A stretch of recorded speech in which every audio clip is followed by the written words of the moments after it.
Bismillahirrahmanirrahim. Assalamualaikum warahmatullahi wabarakatuh.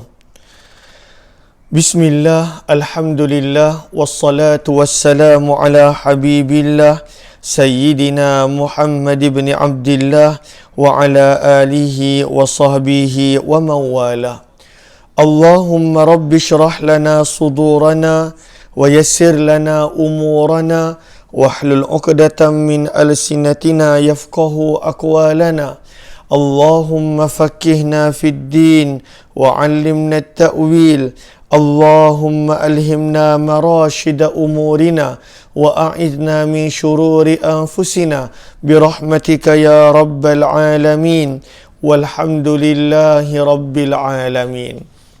Ahlan kepada sahabat-sahabat semua, selamat pagi, sabahul khair, sabahul nur. Kita bertemu dalam program Hayati Quran bersama dengan saya Umar Aziz. Moga-moga pertemuan ini dapat kita sedikit sebanyak mempelajari daripada kalamullah dan kita cuba untuk mengamalkan apa yang terkandung di dalam kalamullah.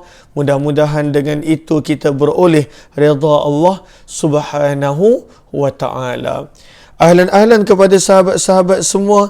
Saya nak raikan dahulu yang berada di ruang komen. Ahlan Nur Baiduri, Samsarina Saifuddin, Jamilah Ihsan, Zahra Alias, Zuriat M Hashim, Asna Darus, Safia Sapian, Galik Spirit, Nur Hayati Yahya, Zaliha Kamaruddin, Zabaria Muhammad Yusuf, Kamiza Muhammad Amil, Zahra Alias, Hafizah Hassan, Jamilah Ihsan, serta Sanah Ladis, Fatimah Cikmat, Maryamah Zakaria, Zabaria Muhammad Yusuf, Virta Delima, Mayhani Nani, Yaya Lia, Galik Spirit, Zuhaizah Rahiman, Nisa Osman, Azima, Rosna Sharif, Kak Langsu, Muslimah Mahmud, Hajrah Zai, Azhar Halim, Zakiyah Muhammad Nin, Zahini Wahid, Lina Razak, kemudian Azhar Halim dan juga semua sahabat-sahabat yang lain. Waalaikumsalam warahmatullahi wabarakatuh kepada semua yang memberi salam. Terima kasih kepada yang mendoakan.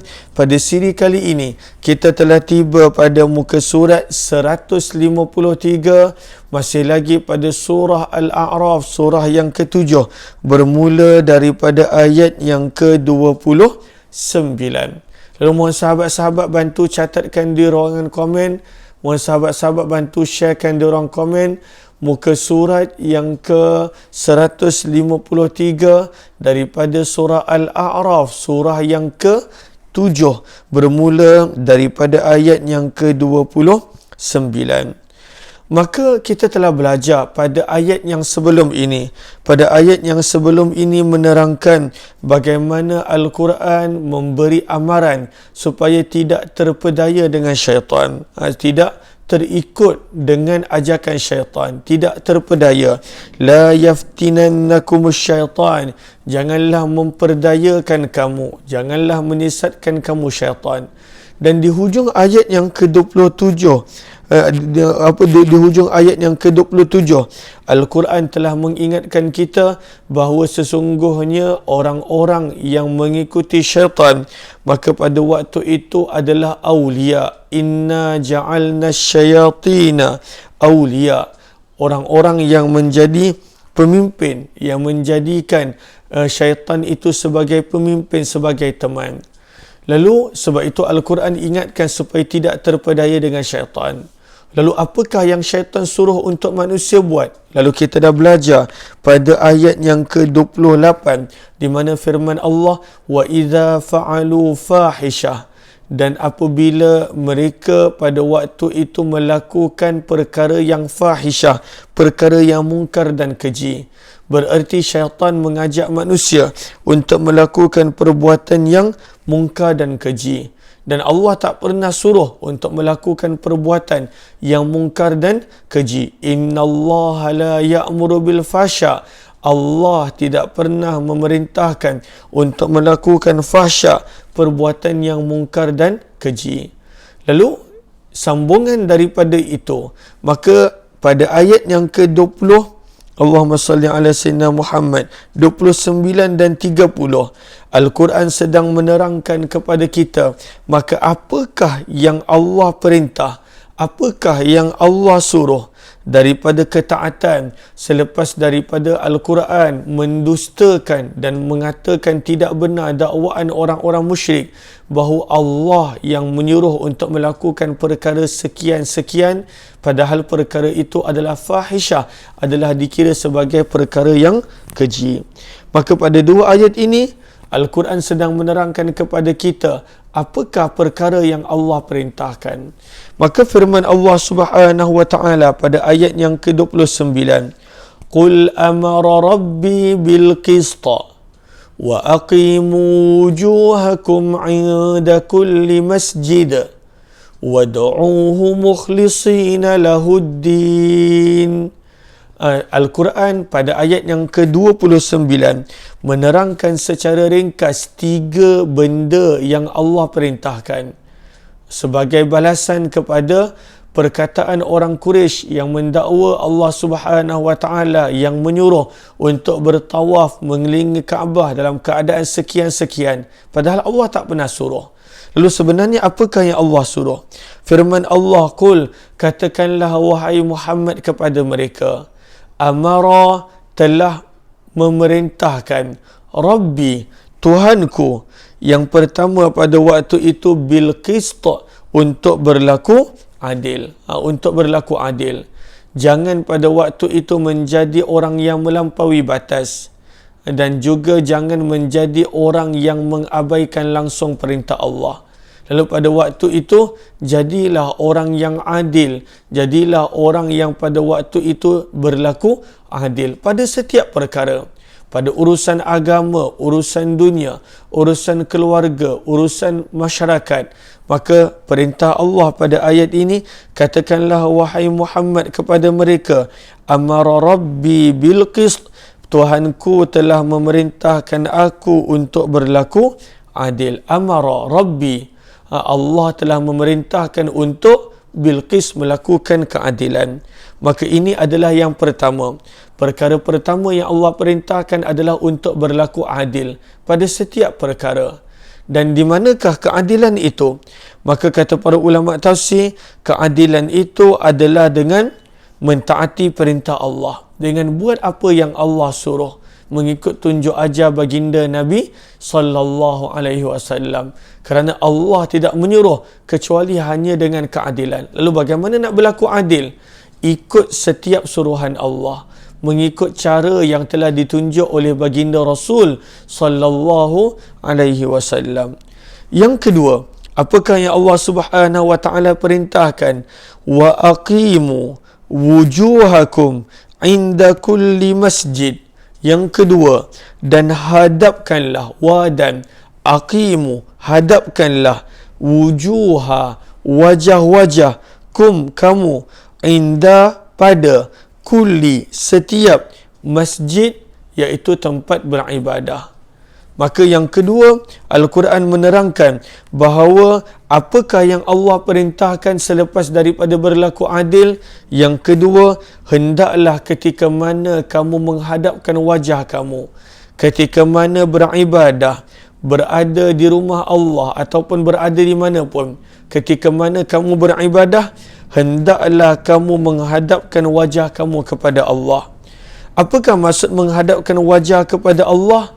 Pada waktu itu melakukan ibadah kerana Allah, bukannya pada waktu itu kerana tujuan yang tertentu, bukannya pada waktu itu melakukan ibadah kerana manusia, bukannya melakukan ibadah kerana tujuan yang tertentu, bukannya melakukan ibadah kerana ada sebab yang tertentu. Tidak. Dalam beribadah, wa aqimu, hendaklah kamu hadapkan wajah kamu, wujuhakum, dalam kurungan, maksudnya bukannya melakukan untuk manusia, bukannya untuk menunjuk-nunjuk pada manusia, bukannya untuk tujuan apa pun, tetapi tujuan ibadah itu adalah wa aqimu wujuhakum, adalah kerana Allah Subhanahu wa ta'ala. Inda kulli masjid, pada setiap masjid. Ini bukanlah dia punya syarat dia. Maksudnya hanya di masjid dituntut untuk melakukan ibadah hanya kerana Allah. Tidak. Tetapi inda kulli masjid, sebenarnya kata para ulama tafsir, menunjukkan kepada perbuatan ibadah. Lalu pada perbuatan ibadah, pada waktu itu hendaklah kamu menghadapkan wajah kamu kepada Allah Subhanahu wa ta'ala. Ada beberapa pengajaran yang kita boleh ambil.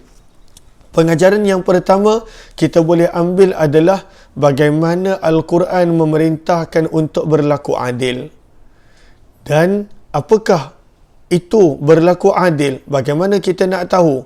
Tidak lain tidak bukan seperti mana yang disebutkan tadi, adalah kita buat apa yang Allah suruh, mengikut cara yang telah ditunjukkan oleh baginda Rasulullah. Kita tinggalkan perkara yang Allah larang, kerana disitulah adanya kebaikan, disitulah adanya keadilan, disitulah adanya kemanfaatan.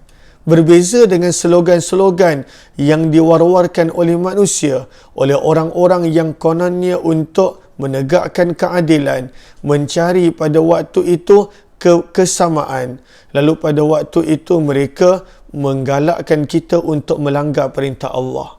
Tetapi hakikatnya tidak ada keadilan apabila kita melanggar perintah Allah. Kerana Allah pencipta kita, Allah lebih kenal kita, Allah lebih hampir kepada kita, Allah sangat dekat dengan kita.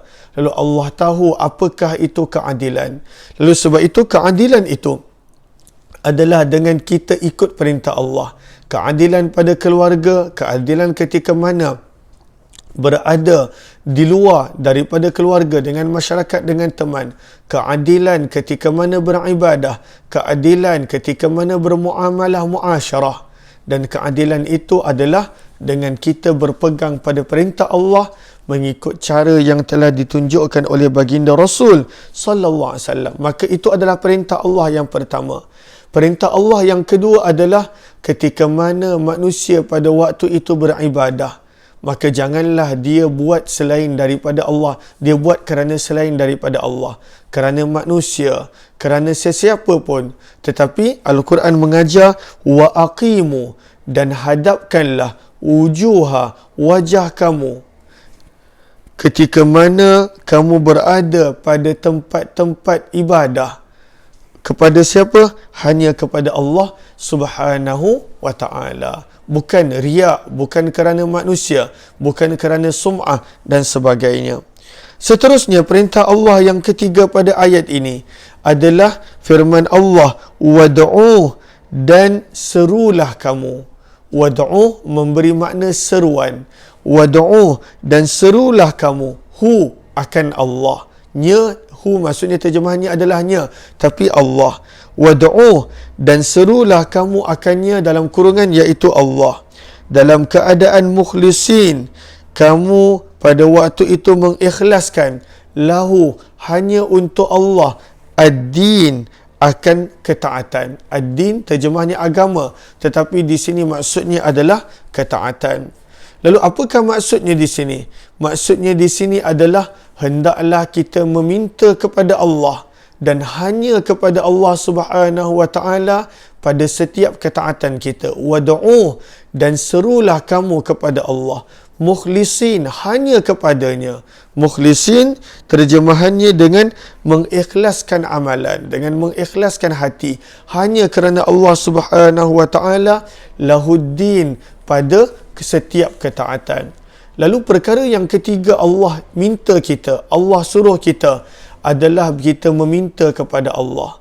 Adalah pada waktu itu kita memohon kepada Allah. Adalah pada waktu itu kita mukhlisina lahuddin. Ketika mana kita melakukan sesuatu ketaatan dengan penuh keikhlasan untuk kita minta kepada Allah Subhanahu wa ta'ala. Bahkan sabda Nabi SAW, ad-du'a mukhul ibadah.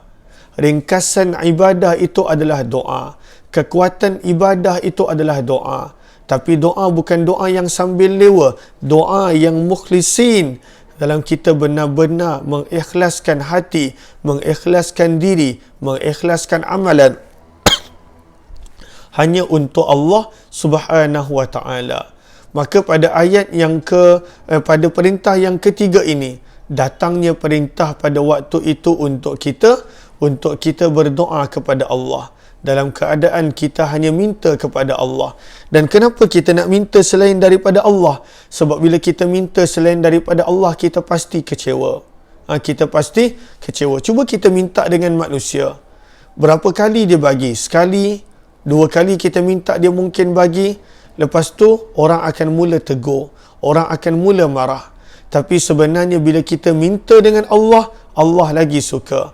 Bila kita minta dengan Allah, maka pada waktu itu Allah lagi redha. Maka sebab itu hendaklah kita meminta kepada Allah Subhanahu wa taala. Maka ini perintah yang ketiga. Maka ketika mana Al-Quran menegaskan Allah tak pernah menyuruh, tak pernah memerintahkan perkara-perkara yang pada waktu itu Allahumma salli ala Sayyidina Muhammad sebagai fahsya, sebagai keji, sebagai tak elok. Maka apakah perkara yang Allah perintahkan? Inilah 3 perkara. Sebenarnya banyak yang lain, tapi inilah antara perkara yang Allah perintahkan, iaitu berlaku adil. Yang kedua, pada waktu itu adalah beribadah kerana Allah. Yang beribadah kerana Allah Subhanahu wa taala.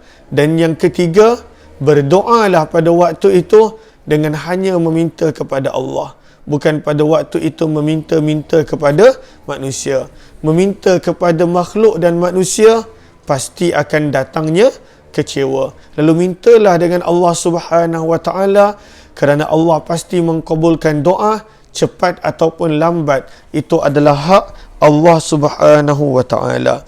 Wad'uuhu mukhlishina lahuddin.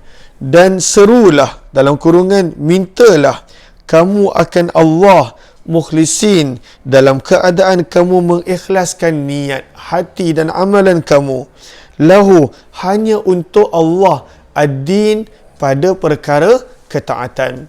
Kemudian pada hujung ayat, Allah tutupkan hujung ayat dengan mengingatkan perkara yang orang-orang Arab jahiliyah nafikan.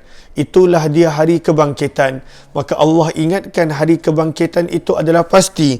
Firman Allah, kama, sebagaimana, bada'a, Allah telah memulakan, dalam kurungan menciptakan, kamu, ta'udun, begitulah kamu akan kembali. Seperti mana Allah mampu untuk menghidupkan kamu daripada tak ada. Daripada tak ada Allah menjadikan manusia. Maka sebenarnya ta'udun, kamu akan kembali kepada Allah kerana Allah mampu untuk menghidupkan daripada tak ada kepada ada. Maka apakah susah nak sekadar membangkitkan daripada kematian? Dan kenapa disebutkan ini di sini? Kerana inilah yang menjadikan orang-orang Arab jahiliyah tak percaya. Mereka tak percaya pada hari kebangkitan. Mereka tak percaya manusia itu akan dibangkitkan semula.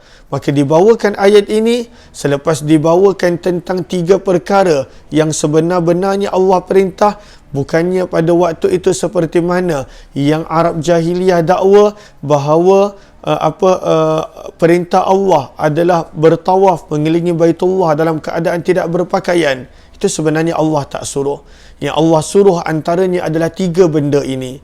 Dan orang Arab jahiliyah, kenapa mereka susah nak beriman? Antaranya mereka tak percaya adanya hari kebangkitan. Tak ada. Manusia bila mati selesai.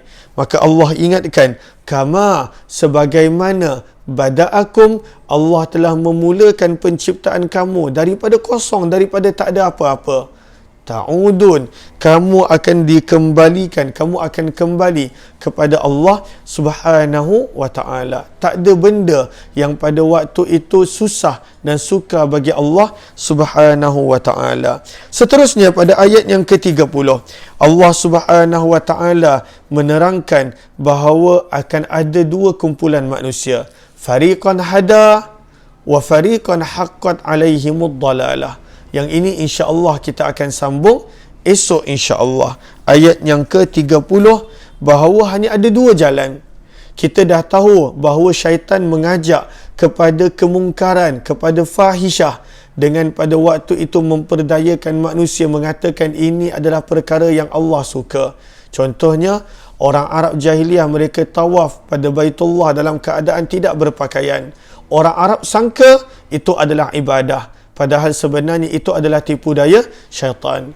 Lalu ada satu jalan, iaitu jalan tipu daya syaitan, dan ada satu lagi jalan, iaitu dah jalan ketaatan kepada ketaatan kepada Allah, yang mana antara perkara yang Allah suruh adalah berlaku adil, ikhlas ketika mana beribadah, memperbanyakkan doa meminta hanya kepada Allah Subhanahu wa taala. Maka ayat yang ke-30 insya-Allah kita akan sambung esok insya-Allah. Terima kasih semua. Jumpa pada jam 6 petang nanti insya-Allah. Wabillahi taufiq wal hidayah. Assalamualaikum warahmatullahi wabarakatuh.